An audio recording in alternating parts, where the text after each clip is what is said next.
दिल्ली में जो हालत है वो बद से बदतर है। लोग सांस की बीमारी से ग्रस्त हो रहे हैं, खांसी जुकाम सबको है। लेकिन दिल्ली की सरकार पिछले 10 सालों में जिस तरह का शासन चला रही है उसका खामियाजा दिल्ली की जनता को भुगतना पड़ रहा है। मैं दिल्ली की सरकार से एक सवाल पूछना चाहता हूँ। ग्रैप 1, ग्रैप 2, ग्रैप 3 लगाने के बावजूद भी अगर दिल्ली में पोल्यूशन कम नहीं हो रहा तो प्रतिबंध से पोल्यूशन कम नहीं होगा। आपको डस्ट कंट्रोल करना पड़ेगा, आपको पंजाब की पराली का धुआं रोकना पड़ेगा, जिसके बारे में आप बात नहीं कर रहे हैं।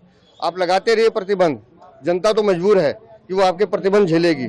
लेकिन दिल्ली में पोल्यूशन की ये हालत आपके नकारेपन और निकम्मेपन के कारण है, जिसका खामियाजा दिल्ली की जनता को भुगतना पड़ रहा है। सर, कल कैलाश गहलोत ने भी लंबा चौड़ा पत्र लिखा है जिसमें दिल्ली की व्यवस्था को लेकर सवाल उठाया गया। कहा कि आम आदमी की जगह आप लोग पॉलिटिकल वेंडेटा कर रहे हैं। कल उनका जो पत्र आया है उन्होंने तो सिर्फ 2 विषय छुए हैं, लेकिन उससे ज्यादा विषय जो है वो गंभीर है, जिसपे बार बार ये कहा जा रहा है कि चाहे यमुना का प्रदूषण हो चाहे एयर प्रदूषण हो, दिल्ली को इतनी बुरी हालत में लाने का श्रेय अगर किसी को है तो अरविंद केजरीवाल की सरकार को है, जिसने 10 सालों में पोल्यूशन को लेकर कभी गंभीरता नहीं दिखाई। जब जब समस्या आती है तब सिर्फ इवेंट करने के लिए वो खड़े हो जाते हैं।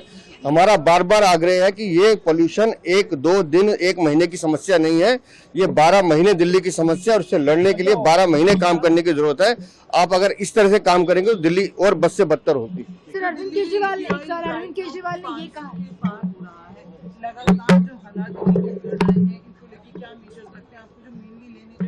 दिल्ली में 40 लाख व्हीकल रोज सड़कों पर निकलते हैं।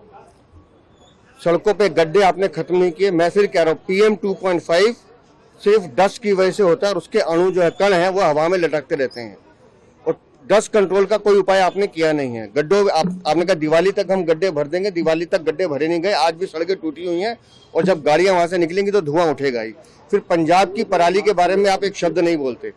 जब तक पंजाब में आम आदमी पार्टी का शासन नहीं था तो पंजाब सरकार दोषी थी, लेकिन जब से आम आदमी पार्टी के अरविंद केजरीवाल का शासन पंजाब में आया, एक शब्द पंजाब के बारे में नहीं बोलते। दिल्ली में पोल्यूशन को खत्म करने के लिए गंभीरता दिखानी होगी, जो इस सरकार में तो कम से कम नहीं है।